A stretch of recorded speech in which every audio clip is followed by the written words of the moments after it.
Mechanics के अंदर क्या क्या टॉपिक पढ़ने वाले हैं। सबसे पहले देखो, मैकेनिक्स के अंदर मैकेनिक्स एक बहुत इंपॉर्टेंट पार्ट है, ठीक है। अगर तुम 11th-12th की बात करोगे फिजिक्स का, तो ये मैकेनिक्स वाला चैप्टर काफ़ी अच्छा है, काफ़ी इंटरेस्टिंग है, मतलब पढ़ने में मन लगेगा, ठीक है ना। उसके बाद और 12th वाला जो पार्ट है फिजिक्स का पूरा और 10th से रिलेटेड है, वो भी काफ़ी ज़्यादा इंटरेस्टिंग है, उसमें भी कहीं पर बोर नहीं होगे। तो इतना तो ऐसे ही कंप्लीट हो गया। उसके बाद थोड़ा सा बच गया थर्मोडायनेमिक्स और क्या क्या, जो थोड़ा सा केमिस्ट्री से रिलेटेड है, और हमको इंटरेस्टिंग नहीं लगता है। अब तुम लोग को लगेगा, हो सकता है तुम लोग का केमिस्ट्री अच्छा हो, ठीक है ना।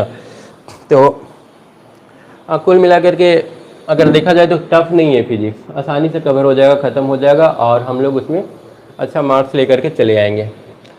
तो चलो सबसे पहले हम मैकेनिक्स स्टार्ट करते हैं। और मैकेनिक्स में हम लोग क्या क्या चैप्टर पढ़ने वाले हैं। मैकेनिक्स में हम लोग को टोटल 7 चैप्टर पढ़ने को मिलेगा, ठीक है।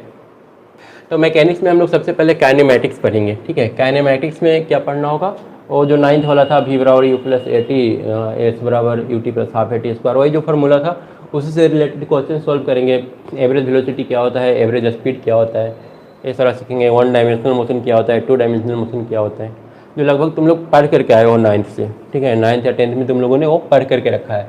तो वो हम लोग सबसे पहले पढ़ेंगे काइनेमेटिक्स में। उसके बाद 2 number motion in a plane, completely एकदम डिफरेंट, इसके बारे में तुम लोग अभी बिल्कुल भी नहीं पढ़े हो, ठीक है।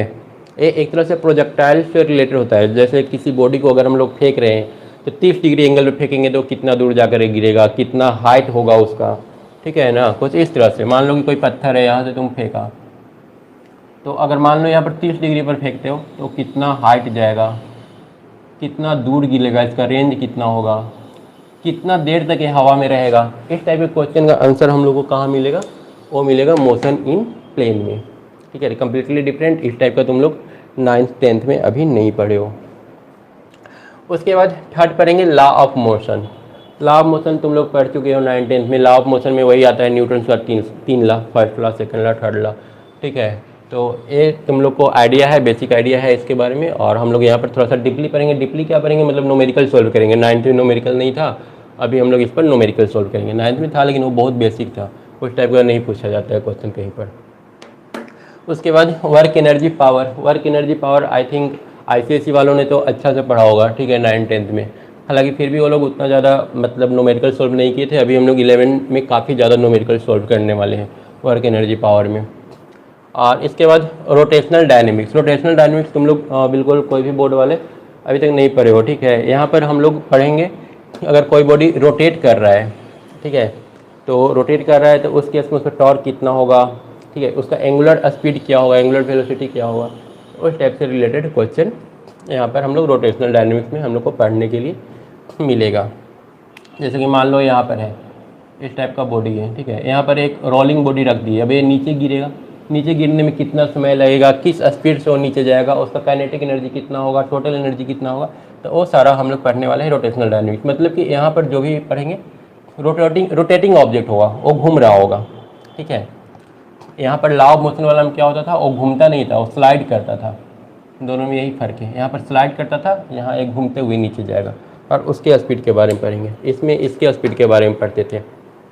समझ में आ गया रोटेशनल और लॉ ऑफ मोशन दोनों में क्या डिफरेंस है, क्या पढ़ना है। ग्रेविटेशन तुम लोग 9th-10th में पढ़ चुके हो, ठीक है। ग्रेविटेशन के बारे में जानकारी होगा तो वो हम लोग यहाँ पर थोड़ा सा डीपली पढ़ेंगे, ठीक है। यहीं पर पढ़ने के लिए मिलेगा कि किसी पत्थर को किस स्पीड से फेंकेंगे कि वो फिर उसे दोबारा धरती पर ना गिरे, वो हम लोग कहाँ पढ़ेंगे, ग्रेविटेशन में पढ़ेंगे। एस्केप वेलोसिटी जिसको बोलते हैं, कि किसी चीज़ को कितना स्पीड से फेंका जाए नीचे से, वो फिर से वापस धरती पर ना आए। वो एक इंटरेस्टिंग क्वेश्चन है इस चैप्टर में। उसके बाद 7th वाला थोड़ा सा बोरिंग है। यहाँ तक तो 1 से 6 तक तो काफ़ी इंटरेस्टिंग है, पढ़ने में काफ़ी अच्छा लगेगा। तो हम लोग ये 7 चैप्टर पढ़ने वाले हैं। अब हम लोग समझते हैं मैकेनिक्स। मैकेनिक्स है क्या, मैकेनिक्स में हम लोग को पढ़ना क्या होता है, ठीक है। तो मैकेनिक्स में एक्चुअली हम लोग किसी बॉडी के, ठीक है, मैकेनिक्स में किसी बॉडी के एनर्जी, उस पर लगने वाले फोर्स और उसका जो इफेक्ट होता है उसके बारे में स्टडी करते हैं। देख लो यहाँ पर एनर्जी होगा, देखो एनर्जी है ना, फोर्स यहाँ पर देखो, इसमें भी फोर्स है, इसमें भी फोर्स है, इसमें भी फोर्स है, ग्रेविटेशनल फोर्स। तो कहीं ना कहीं फोर्स इसमें वर्ड जरूर लगा रहेगा। मतलब कि मैकेनिक्स में हम लोग क्या क्या पढ़ने वाले हैं, किसी बॉडी पर लगने वाला फोर्स, ठीक है, उसका एनर्जी, उस बॉडी का एनर्जी कितना है, और उस फोर्स और उस एनर्जी का उस बॉडी पर इफेक्ट क्या पड़ता है ना, इफेक्ट पड़ेगा ना, तभी तो फोर्स लगाएंगे, तभी तो मोशन होगा। तो सारा एक दूसरे से रिलेटेड चैप्टर है, ठीक है, सब एक दूसरे से रिलेटेड है, एक ही चीज़ हम लोग अलग अलग करके 7 टर्म में पढ़ने वाले हैं। तो ये तो हो गया मैकेनिक्स का डिफिनेशन, ठीक है। एक बार फिर से रिपीट कर देते हैं, मैकेनिक्स में हम लोग क्या पढ़ने वाले हैं। मैकेनिक्स में किसी बॉडी पर लगने वाले फोर्स, उस पर उसका एनर्जी और उसके इफेक्ट, उसके बारे में हम लोग स्टडी करेंगे।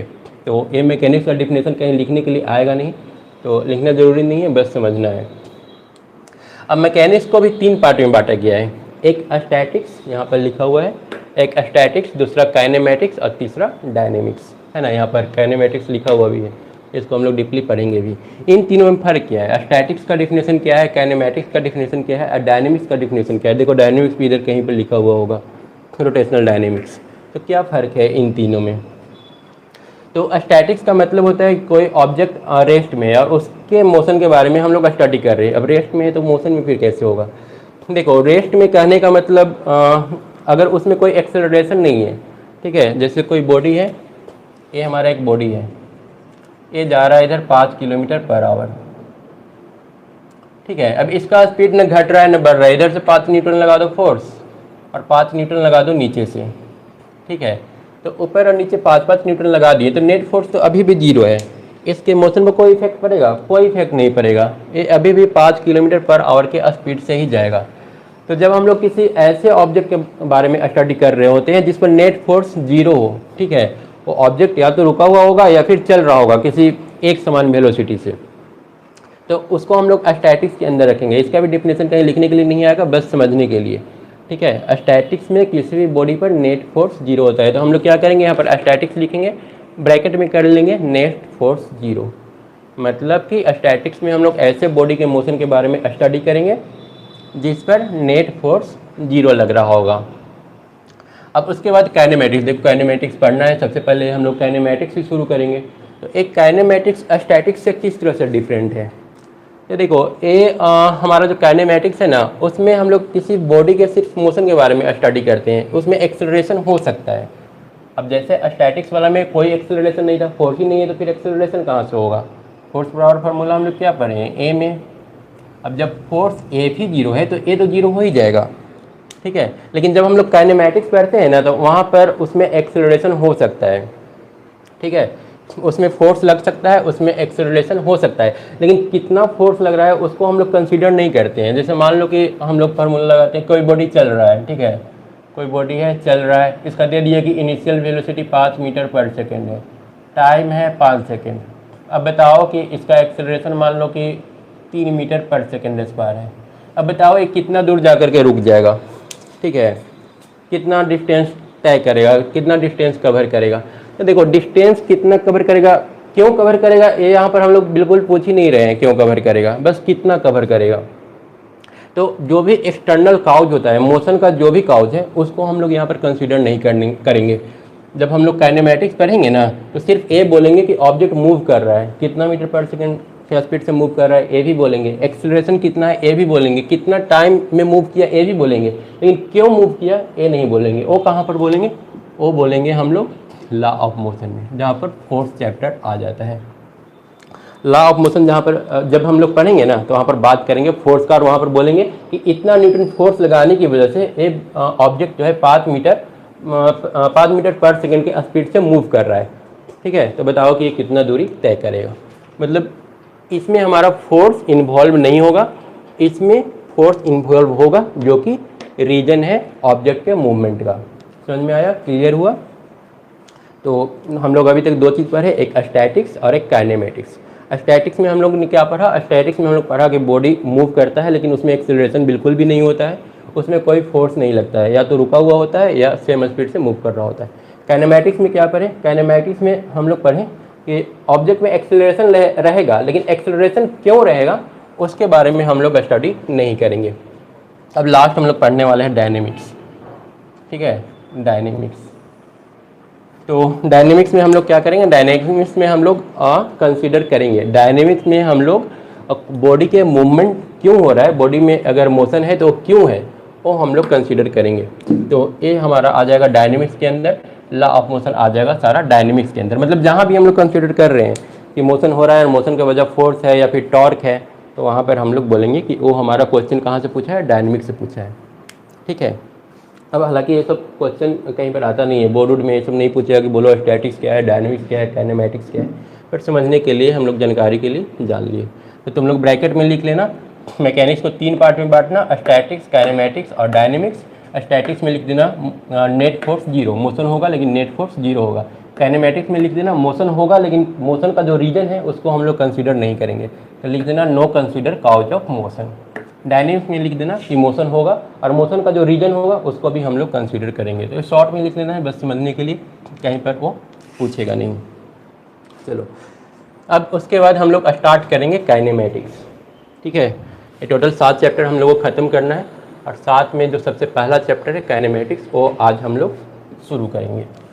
और जैसे जैसे ऊपर से नीचे जाते हैं ना, क्वेश्चन जो पूछने का जो ये होता है ना प्रोबेबिलिटी, वो बढ़ते जाता है।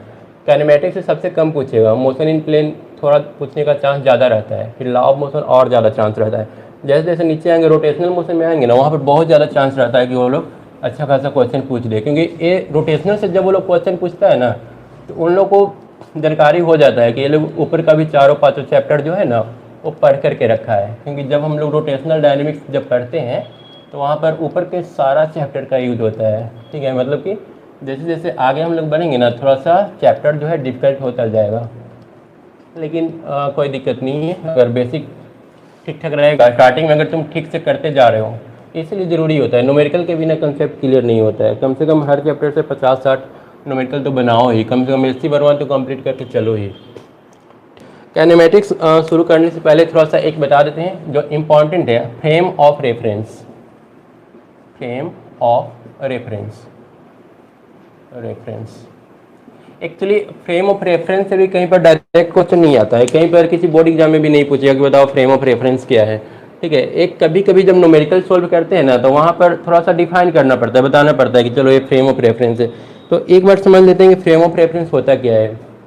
एक हम लोग जानते हैं फ्रेम ऑफ फोटो, फोटो का फ्रेम तो पता है, इसमें हम लोग फोटो टांगते हैं, तो वो क्या है, फॉर्म ऑफ फोटो, फोटो का फ्रेम है। ए फ्रेम ऑफ रेफरेंस मतलब फ्रेम है किस चीज़ का, रेफरेंस का फ्रेम है। अब रेफरेंस क्या है, तो रेफरेंस समझने के लिए फॉर एग्जांपल हम लोग ऐसे करते हैं, जैसे मान लो कि कोई हम या फिर कोई पूछता है कि बताओ कि तुम रुके हुए हो या फिर चल रहे हो। हम लोग बोल देते हैं, अगर कोई ऑब्जेक्ट रुका हुआ है तो बोलते हैं रुके हुए हो, और चल रहा होता है तो हम लोग बोलते हैं कि चल रहे हो। लेकिन रुके हुए हो इसका क्या मतलब है, ठीक है, जैसे हम यहाँ पर बोल रहे हैं कि हम रुके हुए हैं, या फिर कोई आकर के हमको बोलेगा कि तुम रुके हुए हो, तो क्या वो सही बोल रहा है? हम रुके हुए कैसे है, जब अर्थ ही घूम रहा है तो फिर हम कैसे रुके हुए हैं?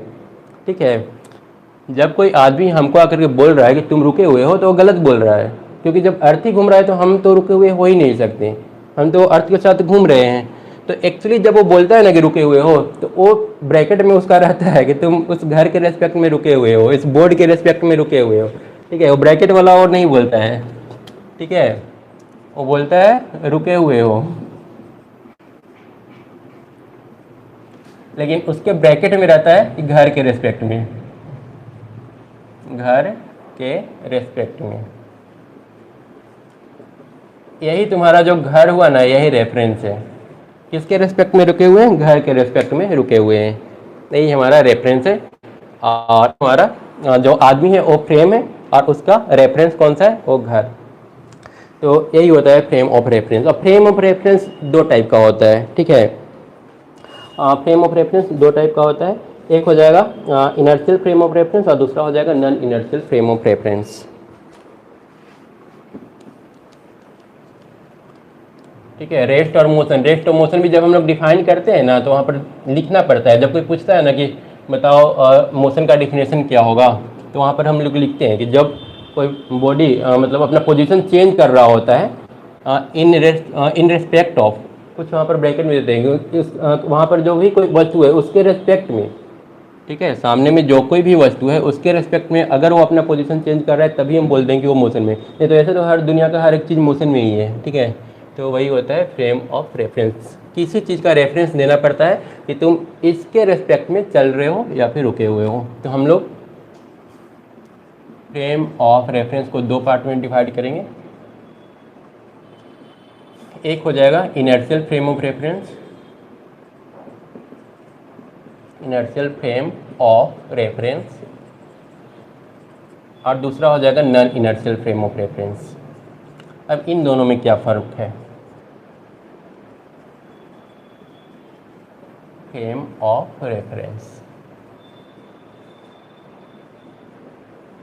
ठीक है। अब देखो इनर्शियल फ्रेम ऑफ रेफरेंस क्या होता है। जैसे मान लो कि हम लोग किसी ट्रेन में हैं, ठीक है, और ट्रेन में हम खड़े हैं, हम लोग किसी ट्रेन में हैं और ट्रेन में हम खड़े हैं, तो ट्रेन हमारे लिए एक फ्रेम ऑफ रेफरेंस हुआ। हम लोग ट्रेन के रिस्पेक्ट में खड़े हैं या फिर ट्रेन के रिस्पेक्ट में चल रहे हैं, ठीक है। तो यहाँ पर जो ट्रेन है अगर उसमें एक्सेलरेशन रहा तो हम लोग बोलेंगे कि वो हमारा non inertial frame of reference है।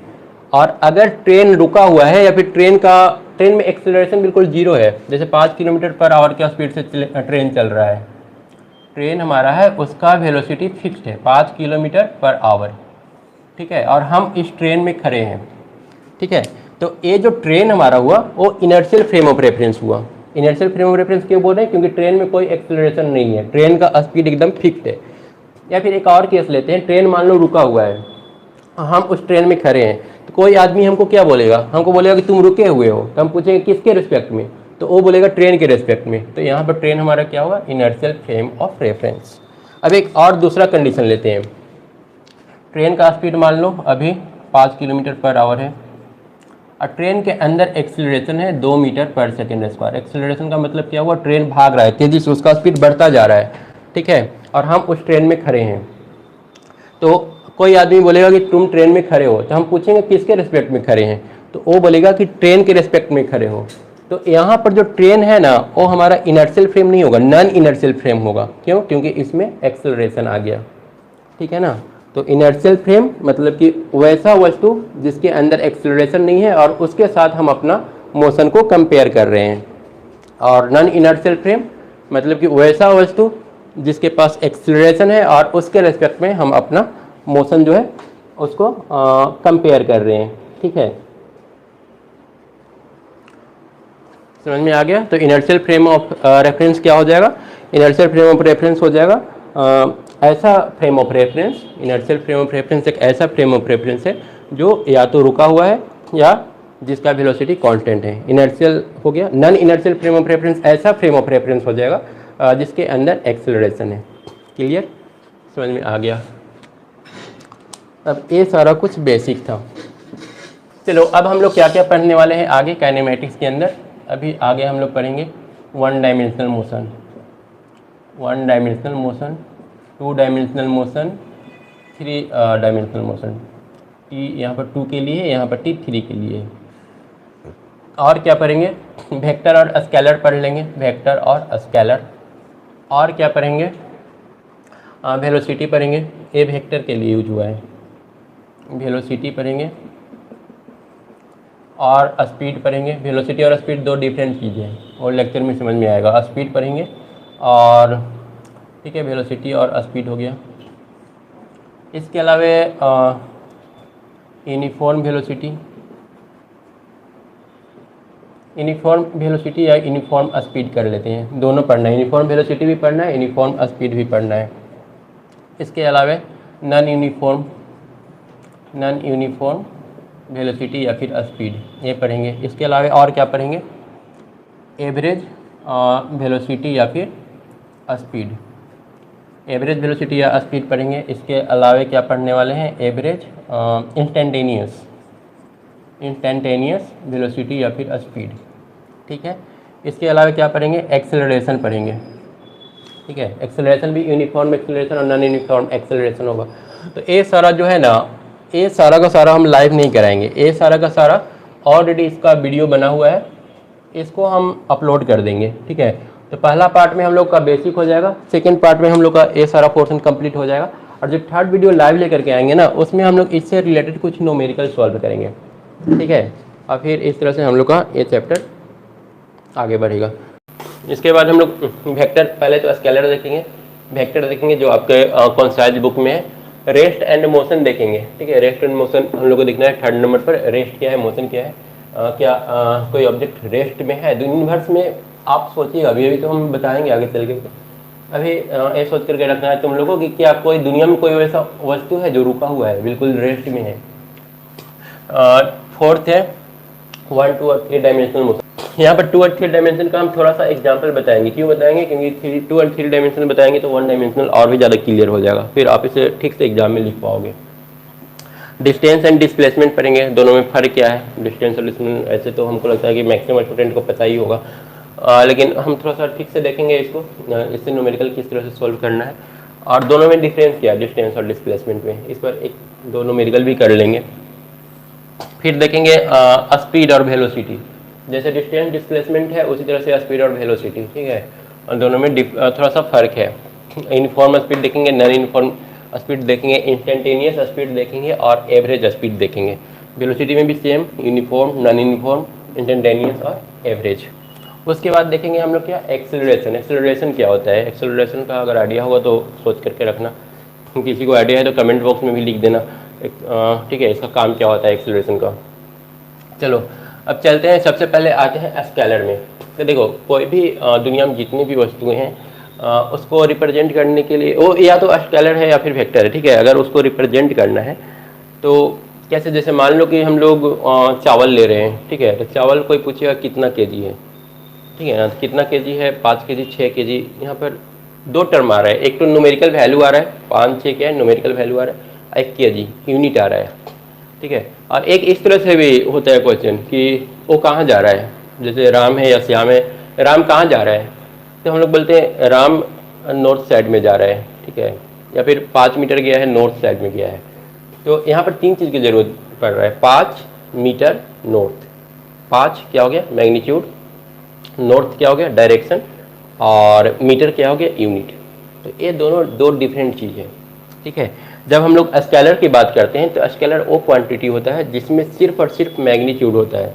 जैसे हम लोग बोल रहे हैं कि चावल 5 केजी, तो 5 क्या है मैग्नीट्यूड है, एक किस चीज़ से मिलकर के बना हुआ है, दो टर्म से मिला हुआ है, एक न्यूमेरिकल वैल्यू और एक किलोग्राम। इसमें कोई डायरेक्शन नहीं है, नॉर्थ ईस्ट ये हम लोग नहीं पूछते हैं कि चावल कितना है, तो 5 केजी, 5 केजी नॉर्थ ऐसा कभी नहीं बोलते हैं, ठीक है। तो यहाँ पर डायरेक्शन नहीं है। ये हो गया हम लोग का स्केलर। स्केलर क्वांटिटी का डिफिनेशन क्या लिखना होगा एक बार बुक में देख लेते हैं। बुक में आपका दिया हुआ है, these are physical quantity which are expressed only by their magnitude. वही हम बताएं कि ये सिर्फ मैग्नीट्यूड से इसको हम लोग एक्सप्रेस करते हैं। यहाँ पर एग्जांपल दिया है किसी बॉडी के मास से जो कि 5 केजी है, ठीक है। और नीचे में ये भी दिखाया है कि इसको रिप्रेजेंट करने के लिए हम लोग दो चीज़ को जरूरत पड़ता है, एक पड़ता है यूनिट का और दूसरा न्यूमेरिकल वैल्यू का, जो हम लोग बता दिए। एग्जाम्पल क्या क्या हो जाएगा स्केलर का, तो स्केलर का मास एक तो एग्जाम्पल है, मास जैसे 5 केजी बोलते हैं तो स्केलर हुआ। टेम्परेचर, टेम्परेचर कोई पूछता है बोलो टेम्परेचर कितना है, तो हम लोग ये नहीं बोलते हैं 25 डिग्री ईस्ट, हम लोग सिंपल क्या बोलते हैं 25 डिग्री बोलते हैं। तो ऑब्वियसली इसमें भी डायरेक्शन नहीं है, ईस्ट नॉर्थ से नहीं लगा हुआ है, तो ये भी हमारा क्या हो गया स्केलर हो गया। इसके अलावा हम लोग क्या बोल सकते हैं, डिस्टेंस बोल सकते हैं, 5 मीटर 6 मीटर, इस तरह क्या है स्केलर है। वॉल्यूम बोल सकते हैं, वॉल्यूम कितना है किसी चीज़ का, ठीक है, तो बोतल का वॉल्यूम कितना है, तो एक क्या बोलेंगे 1 मीटर क्यूब या फिर 1 लीटर बोलते हैं ना, तो वहाँ पर ये नहीं बोलते हैं कि ईस्ट या फिर नॉर्थ, ठीक है। तो वर्क एनर्जी पावर, इसमें बहुत सारा एग्जांपल दिया हुआ है तो वो आप देख सकते हो। उसके बाद आते हैं वेक्टर। वेक्टर क्या है, तो वेक्टर वो फिजिकल क्वांटिटी है जिसमें मैग्नीट्यूड के साथ साथ क्या होता है डायरेक्शन होता है। अब मैग्नीट्यूड के साथ डायरेक्शन जैसे क्या इसका एग्जांपल लेंगे हम लोग, एग्जांपल में ले सकते हैं डिस्प्लेसमेंट, हम लोग आगे पढ़ने वाले हैं डिस्प्लेसमेंट और वेलोसिटी। तो जब कोई पूछता है ना डिस्प्लेसमेंट और डिस्टेंस का भी कंसेप्ट यहीं से आ जाता है, ठीक है। जैसे बोल रहे हैं कि राम 5 मीटर पर सेकेंड से ईस्ट साइड में जा रहा है, तो 5 मैग्नीट्यूड मीटर पर सेकेंड यूनिट हो गया, और नॉर्थ में जा रहा है डायरेक्शन हो गया। 3 चीज़ यहाँ पर आ रहा है, 5 मीटर पर सेकेंड नॉर्थ, जैसे ही हम लोग डायरेक्शन दे दिए वो चीज़ कन्वर्ट हो जाता है किस चीज़ में, वेक्टर में, ठीक है। तो वेक्टर का एग्जांपल क्या हो गया 5 मीटर पर सेकंड नॉर्थ। अब वहाँ पर स्पीड भी है, स्पीड अगर 5 मीटर पर सेकंड सिर्फ बोलते हैं नॉर्थ नहीं लगाते हैं तो वो स्पीड बन जाएगा। यही फर्क होता है स्पीड और वेलोसिटी में, ठीक है। तो स्पीड हमारा जो है वो स्केलर है, वेलोसिटी क्या है वो वेक्टर है। स्पीड स्केलर क्यों है, क्योंकि स्पीड में हम लोग बोल रहे हैं सिर्फ 5 मीटर पर सेकेंड से जा रहा है, राम 5 मीटर पर सेकेंड स्पीड से जा रहा है। और जब वेक्टर हम लोग बोलते हैं कि या फिर वेलोसिटी बोलते हैं तो उसमें बोलते हैं 5 मीटर पर सेकेंड नॉर्थ जा रहा है। और जब 5 मीटर पर सेकेंड नॉर्थ जा रहा है तो वो हो गया वेलोसिटी। अब वेलोसिटी किस चीज़ का एग्जाम्पल है? वो वेक्टर का एग्जाम्पल है। इसके अलावा और वेक्टर में क्या क्या एग्जाम्पल दे रखा है? फोर्स। फोर्स हमारा वेक्टर है, क्योंकि फोर्स हम लोग को बताना पड़ता है। ऐसा नहीं बोलेंगे कि 5 न्यूटन लगा दो, 5 न्यूटन कहीं से भी लगा देगा तो काम नहीं होगा। 5 न्यूटन बोलेंगे उसको कि आगे से लगाओ 5 न्यूटन, या फिर पीछे से लगाओ, या नॉर्थ साइड से लगाओ, तब हम लोग का काम होगा। तो हमारा जो फोर्स हो गया वो क्या हो गया? हो गया हम लोग का वेक्टर क्वांटिटी। इसके अलावा डिस्प्लेसमेंट बता दिया, डिस्प्लेसमेंट वेलोसिटी ये सारा क्या है? वेक्टर है। क्योंकि जब भी वेलोसिटी या डिस्प्लेसमेंट की बात करते हैं इसमें हमेशा लगा रहता है क्या? डायरेक्शन। जब हम लोग ध्यान रखना है, जब हम लोग स्पीड या डिस्टेंस की बात करते हैं तो यहाँ पर डायरेक्शन नहीं होता है। जब स्पीड या फिर डिस्टेंस की बात करते हैं तो यहाँ पर बोलना जरूरी नहीं है कि वो ईस्ट में जा रहा है या फिर नॉर्थ में जा रहा है।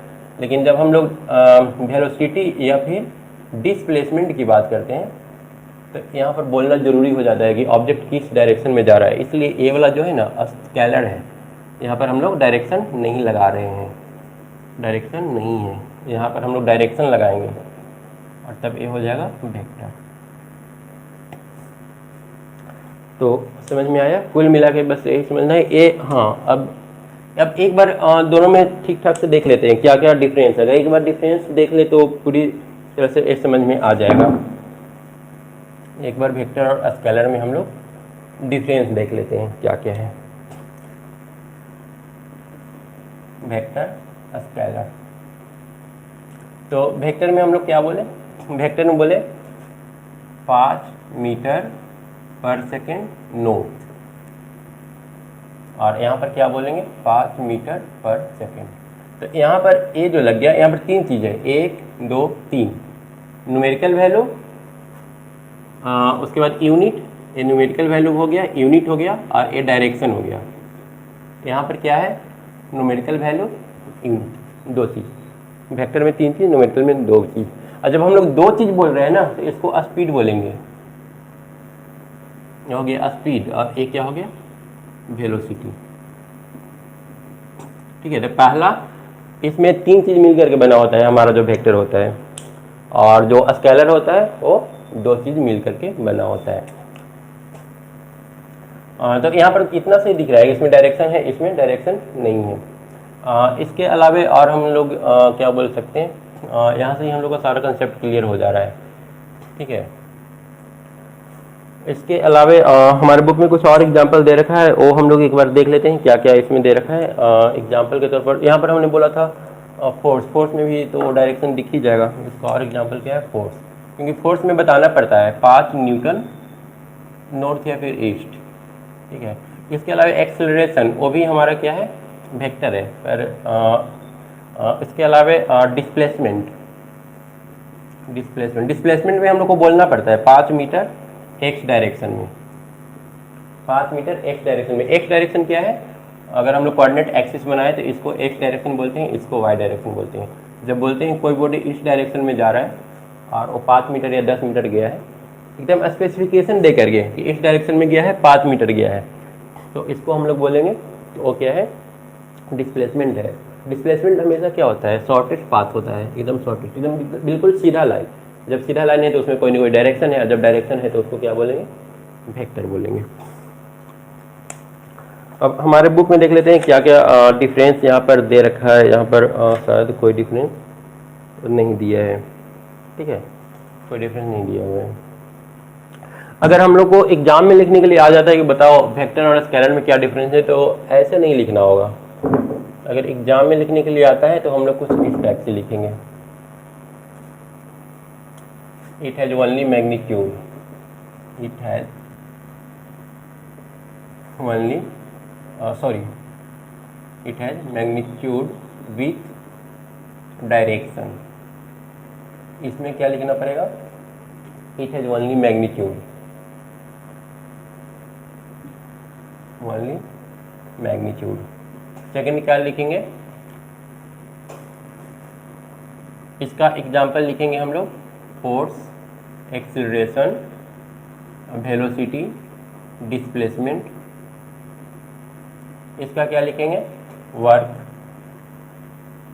वर्क में कोई ये नहीं पूछता है कि वर्क कितना जूल ईस्ट हुआ कि नॉर्थ हुआ, सिर्फ पूछता है कितना जूल वर्क हुआ, तो हम लोग बोलेंगे 5 जूल वर्क हुआ। अब कोई ये नहीं पूछेगा 5 जूल ईस्ट हुआ कि 5 जूल नॉर्थ हुआ, ठीक है।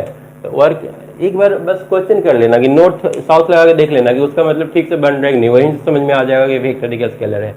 एनर्जी, एनर्जी का भी जूल होता है यूनिट। एनर्जी में भी पूछेगा कितना एनर्जी है तो 5 जूल, ये नहीं पूछेगा कितने 5 जूल एनर्जी है ईस्ट साइड में, ऐसे नहीं होता है, ठीक है। इसके अलावा और क्या हो जाएगा, डिस्टेंस, और क्या होगा, स्पीड।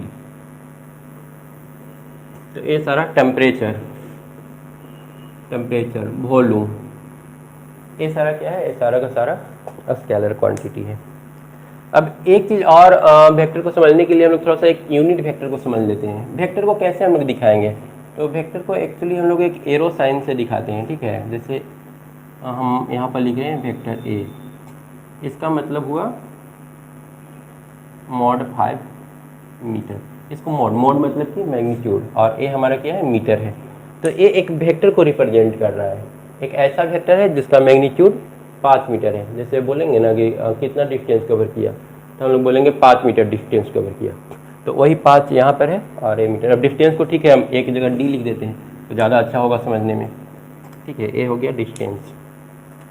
इसको लिखने का एक और तरीका है, ठीक है। अभी तक ये जो लिखे हैं ना 5 मीटर, इसमें हमारा डायरेक्शन इन्वॉल्व नहीं है। अब हमको इसमें डायरेक्शन को लगाना है, तो डायरेक्शन क्या लिखेंगे, टुवार्ड्स एक्स डायरेक्शन लिख सकते हैं, टुवार्ड्स एक्स डायरेक्शन, ऐसे लिखेंगे तो काम हो जाएगा। लेकिन ये थोड़ा सा लंबा नहीं लग रहा है, टुवार्ड्स एक्स डायरेक्शन, इतना बड़ा क्या लिखना कंपल्सरी है, जरूरी है? तो नहीं, इतना बड़ा लिखना जरूरी नहीं है। ऐसा करते हैं हम लोग यहाँ पर टुवार्ड्स एक्स डायरेक्शन की जगह पर एक्स कैप लगा देते हैं, 5 metre x cap. X cap का मतलब हो गया टुवार्ड्स एक्स डायरेक्शन, और इसी को बोलते हैं हम लोग यूनिट वेक्टर। तो यूनिट वेक्टर क्या काम करता है, यूनिट वेक्टर सिर्फ और सिर्फ डायरेक्शन बताता है। ये जो इतना लंबा लिखना पड़ रहा है ना, उसको हम लोग एक छोटा सा एक्स कैप लिख करके बता देंगे। एक्स कैप बता रहा है कि वो 5 मीटर एक्स डायरेक्शन में गया है, मतलब ऑब्जेक्ट यहाँ पर है 5 मीटर एक्स डायरेक्शन में, ठीक है। यही यूनिट वेक्टर है। अगर इस यूनिट वेक्टर को हम लोग वेक्टर के टर्म में लिखना चाहें तो क्या लिखना होगा, दिख रहा है, x cap is equal to d vector divided by magnitude, ठीक है। एक्स कैप बराबर d vector divided by magnitude, मतलब यूनिट वेक्टर बराबर हो जाएगा क्या, given vector divided by magnitude. इसको और हम लोग समझ सकते हैं, जैसे हमारा कोई वेक्टर है ए वेक्टर, ए वेक्टर किस किस चीज़ से बना हुआ है, एक मैग्नीट्यूड से बना हुआ है, जिसको हम लोग इस तरह से दिखाएंगे, वही था ना, ए मैग्नीट्यूड है, और एक बना हुआ है डायरेक्शन से, यूनिट वेक्टर से, तो इसको हम लोग ए कैप बोलेंगे। मतलब कि हमारा कोई भी वेक्टर मैग्नीट्यूड प्लस डायरेक्शन से बना होता है। हम लोग एक कैप दे करके, डायरेक्शन ना दे करके सिर्फ कैप दे देंगे ना, तो हमारा काम चल जाएगा। लेकिन वो कैप डिफाइन होना चाहिए। यहाँ पर जब हम एक्स कैप लिखे ना, तो एक बुक में डिफाइन है, एक्स कैप कहीं भी लिखा हुआ तो उसका मतलब कि एक्स डायरेक्शन में। वाई कैप लिख देंगे ना, तो इसका मतलब कि वाई डायरेक्शन में जा रहा है, ठीक है। अब जब यहाँ पर ए कैप लिख रहे हैं तो ए कैप कहीं पर कुछ डिफाइन नहीं है, फिर पता लिखना पड़ेगा वहाँ ब्रैकेट में कि ए कैप का मतलब है कि वो नॉर्थ डायरेक्शन में जा रहा है। अब बार बार नॉर्थ डायरेक्शन में जा रहा है, हमको लिखने की क्या जरूरत है, एक बार लिख देंगे कि ए कैप बराबर नॉर्थ डायरेक्शन, उसके बाद सब जगह ए कैप यूज करते चले जाएंगे। अगर एक ही न्यूमेरिकल में इस वेक्टर का बार बार जरूरत पड़े तो हम लोग क्या करेंगे, वहाँ पर बार बार ए कैप यूज करेंगे, ठीक है। तो ए सिर्फ समझाने के लिए था। यहाँ से अगर ए कैप निकाल लेंगे हम लोग तो आ जाएगा वेक्टर ए बाय मॉड ए। तो ए सिर्फ हो गया क्लास 11th का है टोटल है, ठीक है। अभी इसका कोई इंपॉर्टेंस है नहीं, बस समझने के लिए हमने यहाँ पर बता दिया है कि ए कैप का मतलब होता है, ए कैप भी एक वेक्टर ही है जिसका मैग्नीट्यूड 1 होता है। अब यहाँ पर यूनिट वेक्टर ही क्यों लेते हैं, मल्टीप्लाई करते हैं। अगर यूनिट वेक्टर से नहीं मल्टीप्लाई करेंगे तो ये थोड़ा सा इसका जो लिखने का तरीका है ना, वो थोड़ा कॉम्प्लिकेटेड हो जाएगा। जैसे कोई 5 मीटर गया तो यहाँ per unit vector x cap लगा दिए, इसका मतलब वही 5 मीटर एक्स डायरेक्शन में गया। अब यूनिट वेक्टर की जगह अगर इसको हाफ इसका वैल्यू रहता, जैसे इसका यूनिट वेक्टर का हम क्या बोल रहे हैं, मैग्नीट्यूड 1 है, अगर इसका मैग्नीट्यूड हाफ रहता तो फिर यहाँ पर थोड़ा सा कैलकुलेशन करना पड़ जाएगा, फिर यहाँ पर लिखना पड़ेगा 10, तब जा करके एक्स कैप दे सकते हैं। अगर एक्स कैप का वैल्यू हाफ होता तो फिर हम लोग को क्या करना पड़ता, यहाँ पर 10 लिखना पड़ता, तब जाकर ओरिजिनल वैल्यू होता। तो हम इतना कॉम्प्लिकेटेड क्यों करेंगे, हम लोग एक्स कैप 1 मैग्नीट्यूड ही मतलब उसको डिफाइन करेंगे ताकि लिखने में सुविधा हो। ठीक है, यूनिट वेक्टर का मतलब समझ में आया। यूनिट वेक्टर की जगह पर हाफ वेक्टर या फिर डबल वेक्टर हम लोग यूज नहीं करते हैं, क्योंकि half vector double vector use करेंगे तो ये थोड़ा सा और कॉम्प्लिकेटेड हो जाएगा। हम तो इसका यूज इसलिए करें ताकि इतना लिखना ना पड़े। ठीक है, तो इसलिए यूनिट वेक्टर की जगह पर यूनिट। एक क्वेश्चन उठ सकता है कि सर वहाँ पर हाफ क्यों नहीं हुआ, एक्स कैप का वैल्यू डबल क्यों नहीं हुआ, तो हमको लेने के ऊपर है। ठीक है, बुक में जैसा डिफाइन कर देगा वैसा हो जाएगा, तो हम लोग का ही बनाया हुआ है। तो हम लोग ऐसा बनाया है कि हमारे लिए एक सुविधा हो। ठीक है, तो यूनिट वेक्टर से ही इसको रिप्रेजेंट करते हैं। तो वेक्टर का कंसेप्ट क्लियर हो गया। एक वर्ड में एक बार फिर से समझा देते हैं। वेक्टर क्या है, वेक्टर है जिसमें मैग्नीट्यूड प्लस डायरेक्शन होता है, और स्केलर क्या है जिसमें सिर्फ मैग्नीट्यूड होता है। अब आते हैं 1, 2 और 3 रेस्ट एंड मोशन। अब कौन सा ऑब्जेक्ट संसार में है जो रेस्ट में है और कौन सा ऑब्जेक्ट जो है वो मोशन में है, ये कैसे समझेंगे। तो इन्वर्स में कोई भी चीज़ रेस्ट में नहीं है। एक्चुअली ये डिफाइन करने का इसको एक तरीका होता है। रेस्ट जब हम लोग बोलते हैं ना कि वो ऑब्जेक्ट रुका हुआ है, जैसे रोड पर कोई गाड़ी लगा हुआ है, हम लोग बोलते हैं वो गाड़ी रुका हुआ है। तो रुका हुआ है वो किसके रिस्पेक्ट में रुका हुआ है। ठीक है, अर्थ तो घूम रहा है, तो फिर गाड़ी कैसे रुका हुआ है। जब अर्थ ही हमारा रोटेट कर रहा है तो फिर तो गाड़ी भी रोटेट कर रहा है, लेकिन हम लोग बोलते हैं नहीं गाड़ी रुका हुआ है। तो एक्चुअली उस समय जिसमें बोलते हैं हमारा गाड़ी रुका हुआ है ना, उसमें बोल रहे होते हैं वो गाड़ी के अगल बगल वाला जो घर है ना, वैसा ऑब्जेक्ट जो गाड़ी से देखने में काफ़ी बड़ा हो, उसके साथ कंपेयर कर देते हैं कि वो घर के रिस्पेक्ट में वो रुका हुआ है। घर के जो घर है ना, घर के साथ ये भी मतलब घर के साथ ये मूव नहीं कर रहा है। ठीक है, समझ में आया। तो हमारा गाड़ी जो है वो घर के रिस्पेक्ट में रुका हुआ है। तो हम लोग जब कोई भी चीज़ बोलते हैं ना कि वो रेस्ट में है, तो किसी न किसी को मतलब साथ में लेकर के बोलते हैं। अर्थ के रिस्पेक्ट में बोलते हैं कि वो मतलब अर्थ के रिस्पेक्ट में नहीं है, वहाँ पर सामने वाला जो ऑब्जेक्ट है ना उसके रिस्पेक्ट में रुका हुआ है, क्योंकि अर्थ मूव कर रहा है तो फिर वैसे सारा चीज़ ही मूव कर रहा है। तो रेस्ट का डिफिनेशन क्या लिखेंगे, कोई ऑब्जेक्ट समय के अनुसार अपना स्थिति, अपना जो पोजीशन है वो चेंज नहीं कर रहा है। ठीक है, तो उसको हम लोग बोलेंगे रेस्ट में, लेकिन साथ में वहाँ पर लगाना पड़ेगा विथ रेस्पेक्ट टू वहाँ पर जो दूसरा ऑब्जेक्ट है उसके। ठीक है, आसपास का कोई जो ऑब्जेक्ट है उसके रेस्पेक्ट में अगर रुका हुआ है तो हम लोग बोलेंगे कि वो ऑब्जेक्ट रेस्ट में है। एक बार बुक का देख लेते हैं क्या दिया हुआ है। A body is said to be rest if it does not change its position. अगर अपना पोजीशन चेंज नहीं कर रहा तो अब ऐसा कोई ऑब्जेक्ट ही नहीं है जो अपना पोजीशन चेंज नहीं करेगा, क्योंकि अर्थ ही अपना पोजीशन चेंज कर रहा है तो ऑब्जेक्ट क्यों नहीं करेगा। लेकिन यहाँ पर एक लाइन लगा दिया with respect to its immediate surrounding, अपने अगल बगल के सराउंडिंग के रिस्पेक्ट में। तो उसी तरह से अगर हम लोग मोशन को डिफाइन करेंगे तो अगर अपने अगल बगल के सराउंडिंग के रिस्पेक्ट में कोई ऑब्जेक्ट अपना पोजीशन चेंज कर रहा है तो हम लोग बोलेंगे कि वो मोशन में है। तो रेस्ट मोशन हर कोई जानता है, लेकिन हम लोग को वहाँ पर एक एडिशनल चीज़ लगाना है, तो अपने सराउंडिंग के रेस्पेक्ट में या आसपास में जो भी चीज़ है उसके रेस्पेक्ट में वो अगर मूव कर रहा है तो ठीक है मोशन में है, अगर रुका हुआ है तो वो रेस्ट में है। ये हो गया हमारा रेस्ट एंड मोशन। उसके बाद आते हैं 1, 2 एंड 3 डायमेंशनल मोशन पर। ये क्या है, 1 dimensional motion, 2 dimensional motion, 3 dimensional motion. तो 1 डायमेंशनल मोशन है, एक्चुअली डायमेंशन जो होता है 3 ही होता है, 1, 2 एंड 3 डायमेंशनल। इसको हम लोग ऐसे दिखा सकते हैं, ये एक्स एक्सिस हो गया, ये वाई एक्सिस हो गया, और एक तो होता है जेड एक्सिस जो ऊपर इसके ऊपर है, दिख नहीं रहा है, इसके ऊपर है। ठीक है, वो होता है जेड डायरेक्शन। तो जेड डायरेक्शन को हम यहाँ पर तो दिखा नहीं सकते, एक काम करते हैं इसको थोड़ा इस टाइप से बना देते हैं। ए हो गया एक्स, ये हो गया वाई, और ए वाला जो है ना इसको ऊपर समझना है, बोर्ड से बाहर निकल रहा है, ये हो गया जेड एक्सिस। तो अगर कोई ऑब्जेक्ट किसी एक डायरेक्शन में जा रहा है, यहाँ से निकला और सीधे ऐसे जा रहा है, तो इसको क्या बोलेंगे, 1 डायमेंशनल मोशन। जैसे कोई गाड़ी अगर सीधा रोड पर चल रहा है, निकल रहा है, एकदम सीधा जा रहा है, कहीं कोई मूवमेंट नहीं है, मुड़ नहीं रहा है, तो उसको क्या बोलेंगे, 1 डायमेंशनल मोशन बोलेंगे कि वो सीधा एक ही दिशा में जा रहा है। क्या ये लाइन इस टाइप से हो सकता है, अगर इधर जा रहा होगा तब क्या बोलेंगे, 1 डायमेंशनल बोलेंगे। हाँ, अभी भी 1 डायमेंशनल ही बोलेंगे, क्योंकि अपना रास्ता चेंज नहीं कर रहा है। ठीक है, यहाँ पर एग्जाम्पल किस किस चीज़ का दिया हुआ है, हमने तो एक गाड़ी का एग्जाम्पल दिया कि गाड़ी अगर सीधा मूव कर रहा है तो 1 डायमेंशनल में बोलेंगे। बुक में आपका एग्जाम्पल दे रखा है, example, for example the motion of train, यहाँ पर ट्रेन का दिया है, ठीक है। इसके अलावा two dimensional body, two dimensional motion कब होगा, जब ए ऑब्जेक्ट दोनों डायरेक्शन में मूव कर रहा हो, एक्स भी और वाई भी। कुछ देर ऐसे गया फिर ऐसे मुड़ गया। तो देखो अभी यहाँ पर हर एक का दो कंपोनेंट है, ठीक है। इधर जा रहा था, फिर इधर मुड़ गया, फिर इधर मुड़ गया। तो कभी एक डायरेक्शन में घूम रहा है, कभी वाई डायरेक्शन में घूम रहा है, ठीक है। टेढ़ा मेरा रोड, टेढ़ा मेरा रोड पर अगर कोई गाड़ी चल रहा है तो कभी एक डायमेंशन में नहीं जाएगा, कभी एक्स डायरेक्शन तरफ मुड़ेगा, कभी वाई डायरेक्शन तरफ मुड़ेगा, ठीक है। उसका जो डायरेक्शन है हमेशा चेंज होता रहेगा। जब डायरेक्शन चेंज हो रहा है तो उसको हम लोग क्या बोलेंगे, टू डायमेंशनल मोशन।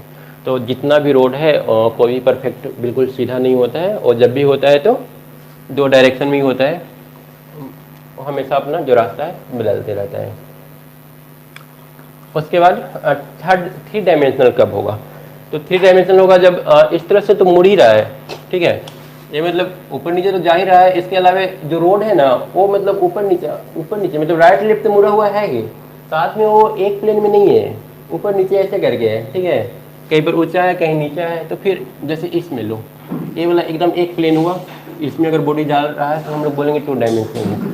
लेकिन अब सोचो ये बॉडी उड़ गया, उड़ करके फिर यहाँ पर आया, फिर ऐसे गया, मतलब जिधर मन हो रहा है उधर घूम रहा है। जैसे मस्क्यूटो, मच्छर वो कोई एक डायरेक्शन में नहीं घूमता है, कभी ऊपर कभी नीचे कभी राइट कभी लेफ्ट, कहीं भी जिधर मन किया उधर घूम गया। तो उसको फिर हम लोग क्या बोलेंगे, थ्री डायमेंशनल मोशन। तो मस्क्यूटो का या फिर प्लेन का जो ये होता है डायरेक्शन होता है वो क्या होता है, थ्री डायमेंशनल होता है। तो ये चीज़ हो गया। अब आते हैं डिस्टेंस और डिस्प्लेसमेंट पर। तो एक्चुअली वेक्टर बता दें, इसमें वेक्टर स्केलर जब हम लोग डिस्कस कर रहे थे उसी टाइम हम लोग कुछ देख लिए थे डिस्टेंस और डिस्प्लेसमेंट के बारे में। तो डिस्टेंस क्या होता है, कोई ऑब्जेक्ट अगर किसी पाथ को फॉलो कर रहा है, ठीक है, जैसे यहाँ से निकला यहाँ तक आया, तो इनिशियल पॉइंट से लेकर के फाइनल पॉइंट तक जितना ये कवर होगा, जितना इसको हम लोग अगर मेजर कर ले तो ये पूरा का पूरा क्या होगा, डिस्टेंस होगा। और डिस्प्लेसमेंट क्या होगा, शॉर्टकट पाथ, ठीक है, यहाँ से लेके यहाँ तक। अब इसको हम लोग आसानी से बोल सकते हैं कि ये नॉर्थ या ईस्ट है, कोई ना कोई एक डायरेक्शन में है, ठीक है। इसको बोलेगा कि बताओ किस डायरेक्शन में जा रहा है, तो हम लोग क्या बोलेंगे, ये तो बार बार मूव कर रहा है, अपना डायरेक्शन चेंज कर रहा है, तो इसको स्केलर बोलेंगे। ये हमारा डिस्टेंस है और इसको स्केलर बोलेंगे, क्योंकि इसका डायरेक्शन का पता ही नहीं है किधर बोले इसको, लेकिन ये एक सिंगल डायरेक्शन में जा रहा है, तो ये डिस्प्लेसमेंट है।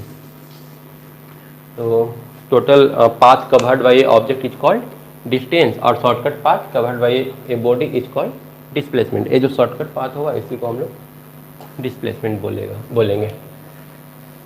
अब दोनों में अंतर समझ में आ रहा है, दोनों का यूनिट हालांकि सेम होगा, दोनों का मीटर ही होगा, ए भी मीटर है ए भी मीटर है, पर ए शॉर्टकट है और ए लॉन्ग कट है। अब ए वाला जो है ना, ए डिस्प्लेसमेंट जो है वो निगेटिव हो सकता है, डिस्टेंस कभी निगेटिव नहीं होता है। जैसे मान लो बॉडी यहाँ से ए से स्टार्ट किया, बी तक गया, ठीक है, ईस्ट साइड में, तो ए जो है ना, ए अगर 5 मीटर है तो हम लोग बोलेंगे कि ए डिस्टेंस कितना कवर किया, 5 मीटर। अभी देखो डिस्प्लेसमेंट और डिस्टेंस दोनों सेम है, इसका शॉर्टकट पाथ क्या होगा, शॉर्टकट भी वही 5 मीटर होगा। तो जब डिफरेंस लिखने के लिए आएगा ना, तो हम लोग क्या क्या लिखेंगे, डिफरेंस ही बता ही देते हैं।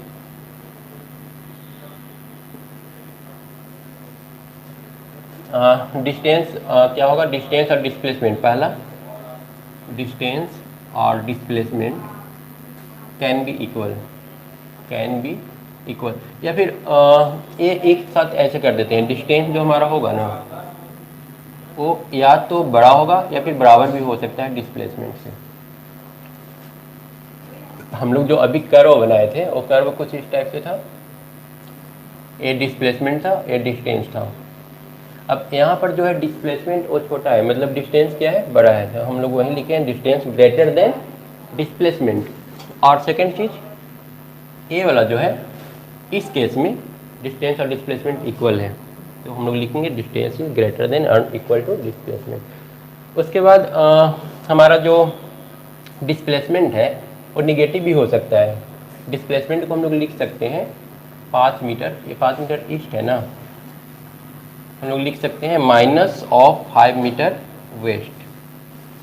बराबर 5 मीटर ईस्ट। ये दोनों सेम चीज़ें, 5 मीटर ईस्ट बोलो या -5 मीटर वेस्ट बोलो, वो दोनों का दोनों क्या है, डिस्प्लेसमेंट है। -5 मीटर वेस्ट, 5 मीटर ईस्ट, दोनों का दोनों क्या है, डिस्प्लेसमेंट है। -5 मतलब कि इसको घुमा दो, ये बता रहा है ना कि -5 लिखा हुआ है वेस्ट, मतलब बोल रहा है कि वेस्ट ले लो उसके बाद घुमा दो, तो वो फिर से क्या बन जाएगा, 5 मीटर ईस्ट। मतलब डिस्प्लेसमेंट को हम लोग निगेटिव साइन के साथ इंडिकेट कर सकते हैं, निगेटिव साइन से दिखा सकते हैं। अब डिस्टेंस को कैसे दिखाएंगे, डिस्टेंस ऐसे ऐसे कवर किया है, इसका निगेटिव क्या होगा, तो डिस्टेंस कभी निगेटिव नहीं होता है। डिस्टेंस होता है जितना दूरी कवर किया, जितना पाथ वो चला, वो पूरा डिस्टेंस होता है। तो हम लोग बोलेंगे second difference, displacement can be negative but distance can not be negative. तो ये इंपॉर्टेंट दो टर्म था। इसके अलावा ये तो सिंपल दिख ही रहा है कि डिस्प्लेसमेंट हमारा वेक्टर है, क्योंकि इसमें डायरेक्शन लगा हुआ है। डिस्प्लेसमेंट मतलब कोई एक ही डायरेक्शन में जा रहा है ना, अब यहाँ से यहाँ गया, कोई एक डायरेक्शन में, इसका हम लोग बोल सकते हैं आसानी से साउथ में गया या फिर वेस्ट में गया, फिर साउथ वेस्ट में गया, या फिर ये भी बोल सकते हैं कि नॉर्थ से 30 डिग्री। अब मान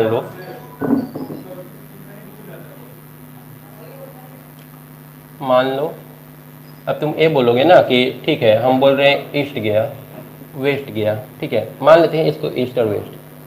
अब मान लो डिस्टेंस कुछ ऐसे कवर किया, डिस्प्लेसमेंट ये हुआ। अब तुम बोल रहे हो कि डिस्प्लेसमेंट वेक्टर है, तो बताओ इसको क्या लिखेंगे, इसको भी लिख सकते हैं, इसका भी एक डायरेक्शन है, बोलेंगे ईस्ट से 30 डिग्री ऊपर, ठीक है ना, हो गया ना एक डायरेक्शन।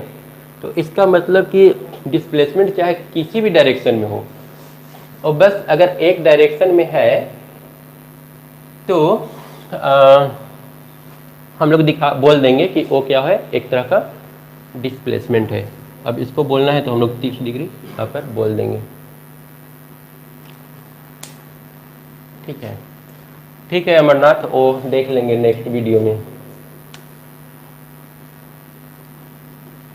इसके एक 30 डिग्री क्या है, अपवर्ड है। मतलब कहने का मतलब तीन चीज़ हम लोग को दिखने को मिला, तीन चीज़ तो क्लियर दिख रहा है। डिस्टेंस में क्या है, डिस्टेंस हमारा जो है स्केलर है, क्योंकि इसमें डायरेक्शन नहीं है।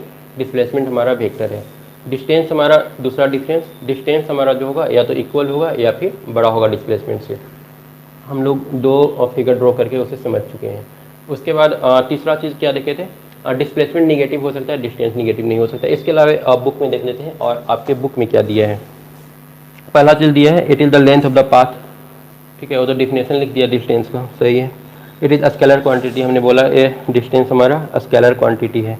तीसरा है it depend on the path followed by the object, distance वो फिर से वही डिफिनेशन ही बोल रहा है, पाथ मतलब ये वाला पाथ है ना, तो इस पाथ पर डिपेंड करेगा डिस्टेंस हमारा। नेक्स्ट बोल रहा है it is always positive, distance हमारा हमेशा पॉजिटिव हुआ, हमने बताया डिस्टेंस कभी निगेटिव नहीं होता है, डिस्प्लेसमेंट निगेटिव हो सकता है।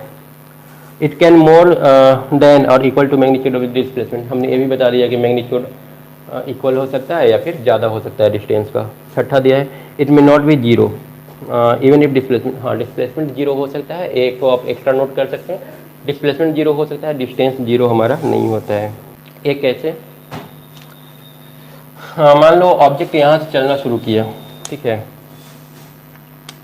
यहाँ से चलना शुरू किया और आकर के यहाँ पर रुक गया, तो इसमें डिस्प्लेसमेंट कितना हुआ,